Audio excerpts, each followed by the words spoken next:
Alors, bonjour mes amis. Mon nom est Marc-André et je suis un alcoolique. Bienvenue à tous.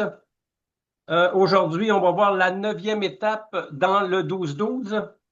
Hein, je vais faire un petit récupératif, un petit retour sur la 9e étape dans notre gros livre, les points importants. Alors, on dit dans notre gros livre à la page 86, pour l'instant, nous tentons de mettre de l'ordre dans notre vie. Cela ne constitue cependant pas une fin en soi.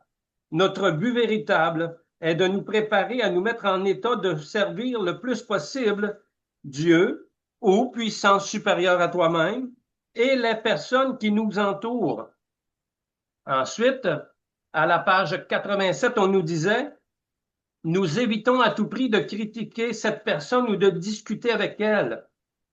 Nous lui disons simplement que nous ne pourrons pas surmonter notre problème tant que nous n'aurons pas fait tout notre possible pour mettre de l'ordre dans notre passé.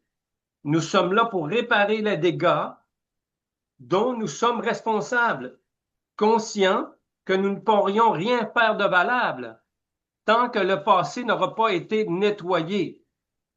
Ensuite, à la page 89, dans notre gros livre, 9e étape, on dit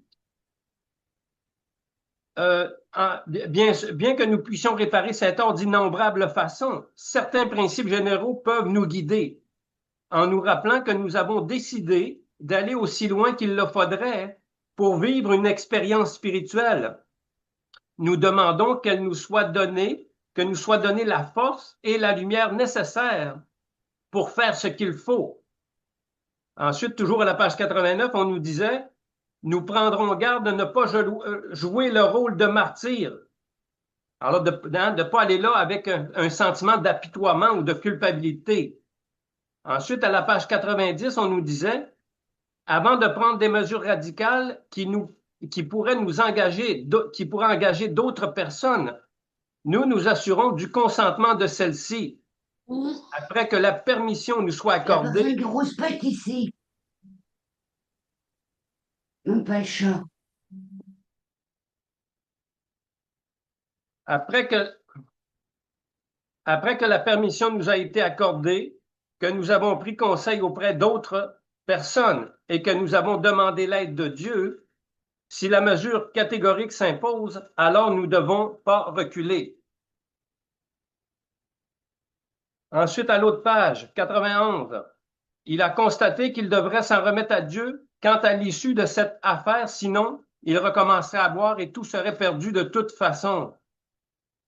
Ensuite, page 93, on nous disait, parfois un alcoolique vous dira que la seule chose qu'il a à faire est de ne pas boire. De toute façon, s'il buvait, il n'aurait pas de foyer. Mais il doit faire beaucoup plus encore pour réparer ses torts envers sa femme ou ses parents, tant qu'il a tant malmené pendant des années.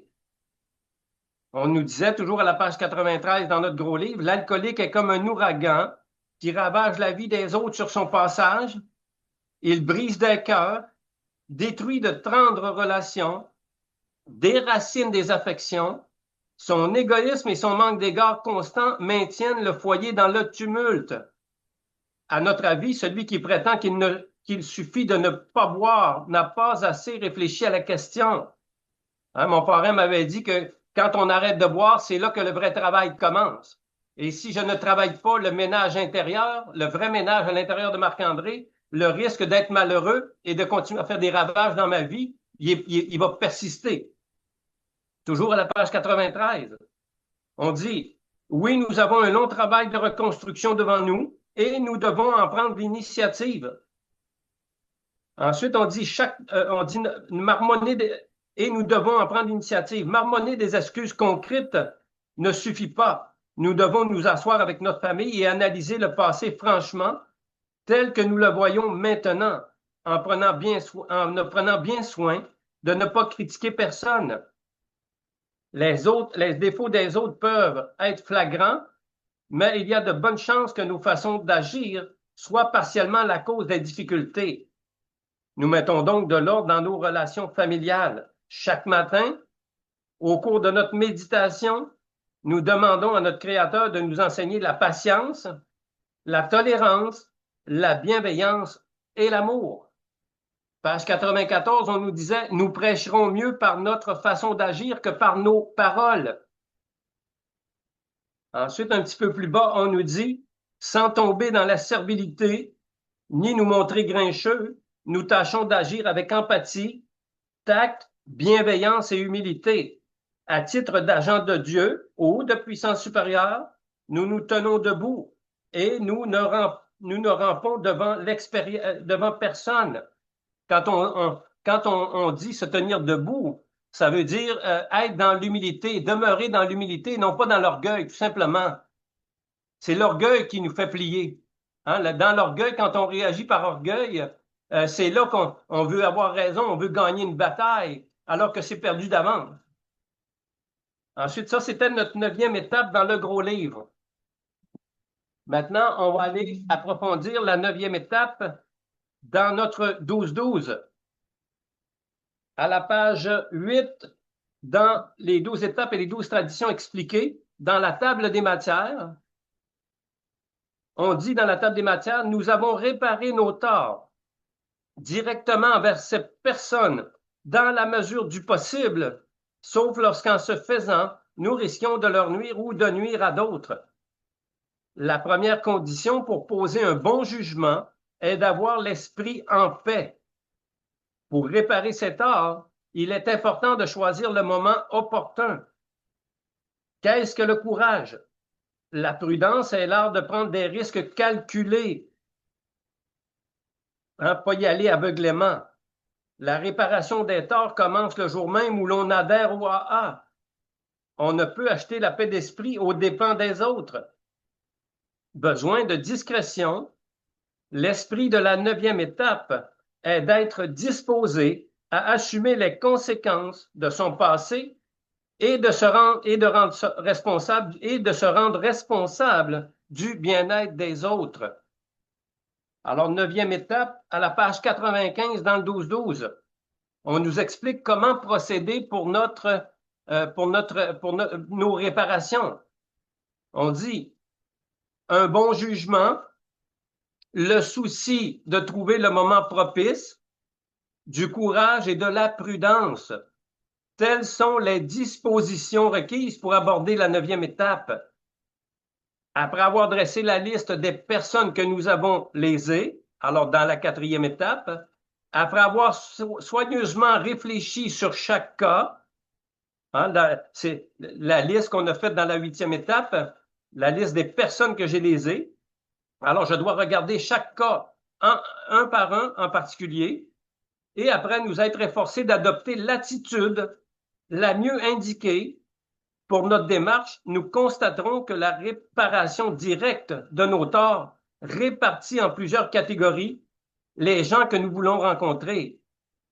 Il y aura ceux que nous devrons approcher aussitôt que nous serons assez confiants pour maintenir notre abstinence.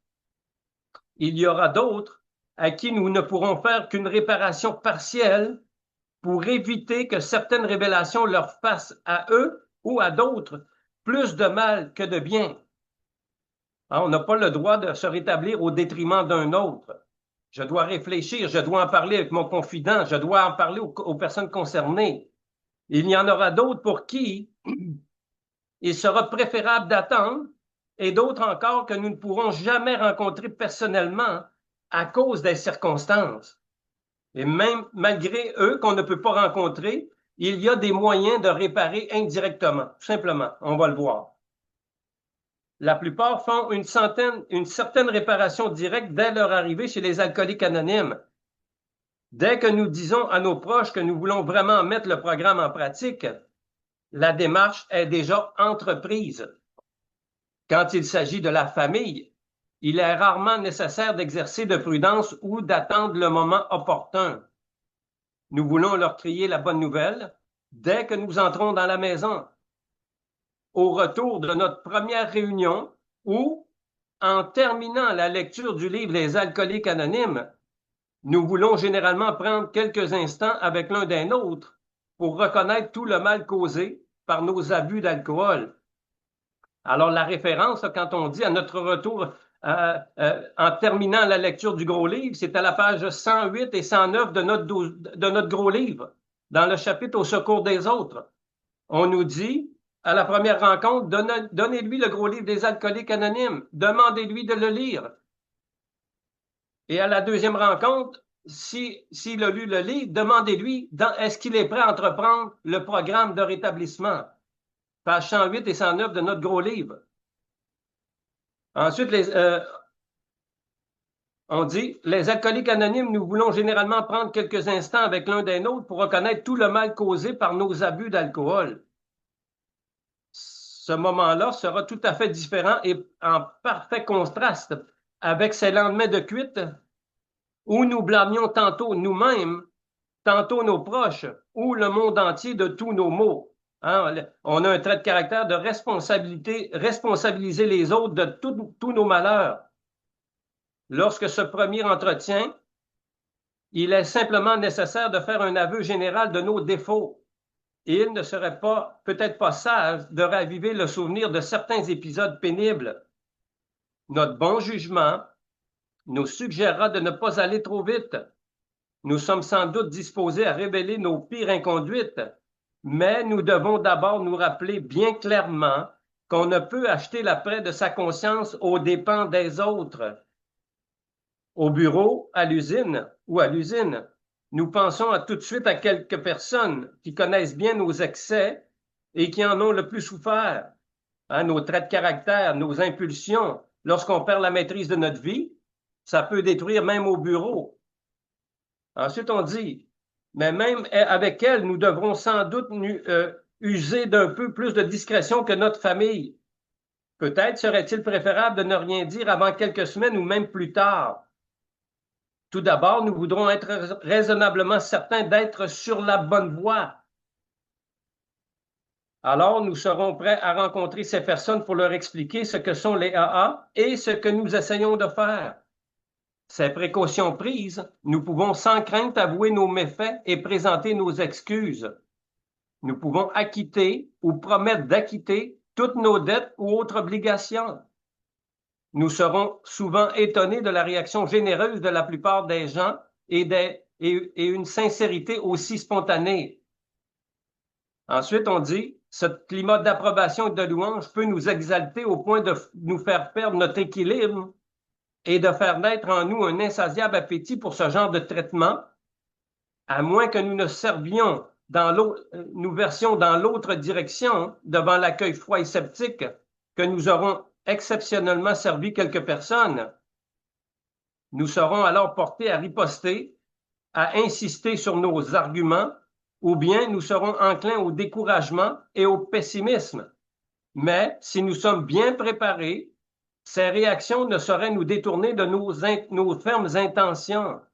Et lorsqu'on parle d'être bien préparé, à la page 115 du gros livre, on nous demande dans quel but que je fais quelque chose, dans quel motif, et est-ce que je suis en forme spirituellement? Je dois m'assurer de la présence de Dieu ou de ma puissance supérieure qui m'accompagne pour mettre en application les étapes, tout simplement. On dit, la tentation peut être forte d'esquiver les rencontres humiliantes et plus redoutables qui restent encore. Nous nous fabriquons encore souvent des excuses plausibles pour écarter complètement cette perspective ou plus simplement, nous remettons à plus tard sous prétexte que le bon moment n'est pas encore arrivé quand en fait, nous aurons déjà négligé plus d'une occasion favorable de réparer une faute très grave. Alors, la tendance à remettre à plus tard, on a vu ça dans les défauts de caractère. Remettre à plus tard, par peur, par crainte. Ensuite, on dit, nous ne parlons pas de prudence ici. Nous ne parlons pas de prudence si c'est de l'évasion que nous pratiquons. Nous ne ferons d'exception que si nos révélations peuvent être vraiment nuisibles. Il est inutile de nous morfondre en regrets excessifs devant les gens que nous avons lésés. Les réparations de ce genre doivent se faire sans doute détour et sans mesquinerie. Une seule circonstance peut justifier notre désir de ne pas dévoiler entièrement le tort que nous avons causé. Elle se présentera occasionnellement lorsqu'une une révélation complète pourrait nuire à la personne à qui nous voulons justement présenter nos excuses, ou encore faire tort à d'autres personnes, ce qui est tout à fait aussi important. Nous ne pouvons pas, par exemple, accabler notre conjoint par le récit détaillé d'aventures extramaritales dont il ne se doutait pas.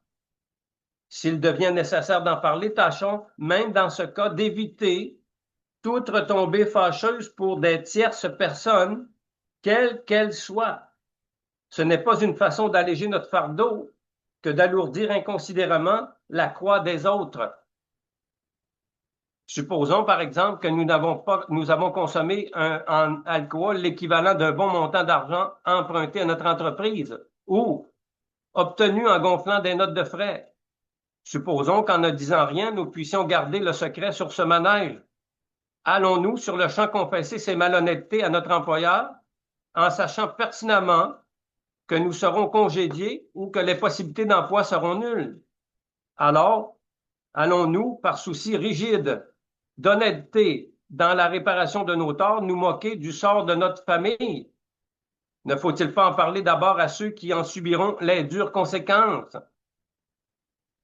Ne faut-il pas soumettre le problème à notre parrain ou à notre conseiller spirituel et demander avec ferveur l'aide et l'inspiration de Dieu, qui est entre-temps à prendre la résolution de faire à n'importe quel prix notre devoir lorsque nous le connaîtrons clairement? Bien sûr, il n'existe pas de solution magique à tous ces dilemmes, mais dans tous les cas, il faut quand même être entièrement disposé à réparer nos torts le plus tôt et le mieux possible selon les circonstances. Hein, on parle de discernement, de bon jugement. Par-dessus tout, nous devrions faire l'effort de nous assurer, au-delà de tout doute, que nous n'obéissons pas à la peur en retardant notre démarche. Être disposé à assumer toutes les conséquences de nos actes passés et à prendre en même temps la responsabilité du bien-être des autres, tel est le véritable esprit de la 9e étape. Hein, alors, c'était notre 9e étape dans le 12-12 qui dit « Nous avons réparé nos torts directement envers ces personnes dans la mesure du possible, sauf lorsqu'en se faisant, nous risquions de leur nuire ou de nuire à d'autres. » Et je vais terminer avec les éléments d'une bonne 9e étape, un bon jugement, le souci de trouver le moment propice, du courage et de la prudence, hein, et de rechercher la volonté de Dieu à notre égard dans la circonstance. Telles sont les dispositions requises pour aborder la 9e étape. Alors, la semaine prochaine, nous verrons la 10e étape, gros livre et 12-12.